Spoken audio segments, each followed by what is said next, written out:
I never really have control. I controlled the choice to jump, of course, and the choice to open the parachute, but these were all simply ways of submitting to the structure of Francisco's world, ruled by the tethers of gravity and charge of persistence through time. This was actually the second stop on Francisco's evening helicopter tour. The first was this coastal day spa club I'd heard about. It did feature what I believed to be a hot tub and a somewhat public swimming pool, but its landlocked nature made it susceptible to snipers, and the general motif paled in comparison to the public luxury dream I was imposing on this whole situation. The second stop was the Lombank building. My original plan had been to observe the view from the top of each of the 4 available businesses, which were part of the new finance career expansion, landing on top of the buildings and judging the property from there. It seemed an obvious direction for Francisco to establish a business, as it seemed the natural, most peaceful way of accumulating wealth to purchase the floating sanctuary.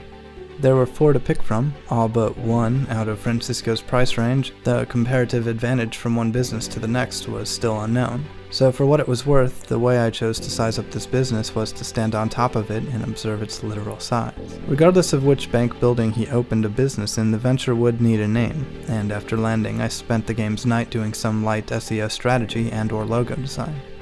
I was honestly weary of starting a corporation. The last time I engaged in multiplayer cooperation, I led Francisco down a dark and dangerous path, the disaster of which was recorded in a frame rate only slightly more fragmented than the events that took place. I had teamed up with another player to engage in what unfortunately was considered a heist, a facet of the game I felt obligated to explore, as Francisco's apartment had been fitted with an HOA mandatory heist room, and Lester had begged his participation on a tri-daily basis. I was willing to participate, at least in the first experience, planning to politely refuse to contribute once it became apparent that violence was necessary. After I put out of my head the need to know why my guest's oxygen tube remained affixed to the air, we set off to scope out a branch of the Fleece Bank, a mission Lester assured us was of no risk and would require no violence. I was excited to actually be working with another player, as enthusiastic as this pilot was, and I began to spell out my specific rules regarding the heist I was hosting. As the heist guest drove us relatively recklessly through the city, I explained as politely as I could, "Just for your information, I'm against violence and can't advocate any such thing." A bold statement I hope wasn't too offensive, and to which I was relieved of his response, "Gee," my interpretation of driver's shorthand for good. Inspired by his approval, I continued to explain that although I was willing to experience the world as it presents itself, I cannot hurt or harm anyone intentionally, to which he slowed down and stopped the car to tell me he actually didn't understand anything I was saying. Not to be thwarted by a German-English language barrier, I sought help on the internet and immediately found it. My inability to copy and paste entire diatribes led me to truncate my message as I explained, "Ich bin ein Pacifist." My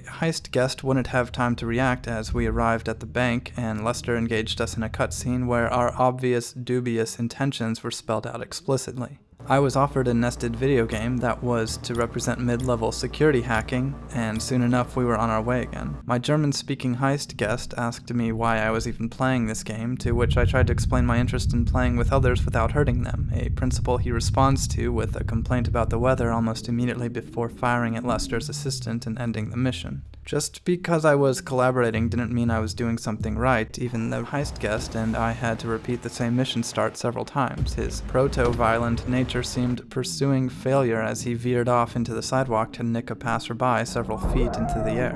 After his German starts to drift out of my translator's range, I decide to take the lead and get us back to the bank with as minimal damage to the vehicle or person as possible. This time my guest is treated to the phone game, which doesn't distract him enough to prevent him from grabbing up the secondary equipment vehicle and drive it safely, or at least almost safely, back to my once again unrequested heist room. The first leg of the mission was complete, and as it was a rather peaceful endeavor, I decided to continue to see how far it could go. The next mission was to procure a vehicle from a rooftop gang in a somewhat decorative parking lot. After it became apparent that we were going to carpool, I had hoped to arrive on the scene and perhaps arrange some sort of negotiation, so I reminded my compatriot that he wasn't to hurt anyone. He was once again adamantly opposed to this principle, as his first move in my attempted negotiation was to throw a high-explosive grenade at the very vehicle we were supposed to be obtaining. It did not seem hopeful regardless, as several mission restarts would lead to several painful failures and us no closer to our goal. We were fired at upon sight, and my guest would become aggressive during every attempt anyway. I explained that we couldn't continue in his violent manner, which led him to a furious response, throwing bricks of explosives into the street and at Francisco. At one point, he blew himself up with the explosive that somehow didn't hurt Francisco, and then eventually he killed the two of us with supposedly non-lethal nerve gas before leaving. I wasn't angry. The chaos of this world moving through this game, moving through my ally as a virtual manifestation, and regardless of its dangerous nature, the chaos was expected. I was honestly pleased to be through with the opportunity, feeling satisfied with having gone as far as currently seemed possible. Peace Concepts would hopefully accomplish its eponymous goal of conceptualizing nonviolence. It had one, I assume co-CEO, and a pretty good view of the chaos we had left outside. Francisco and I were now even further than before from the goal of raising a yacht's fortune, and we had more to worry about than just where to business from. Before he could even engage in any endeavors, he'd need another hidden cost of most of his cash reserves to get started on a warehouse purchase. It was clearer than ever that I didn't have control, just opportunities to navigate as best I could. And I was glad to navigate them with Francisco because it was clear neither of us was afraid to jump.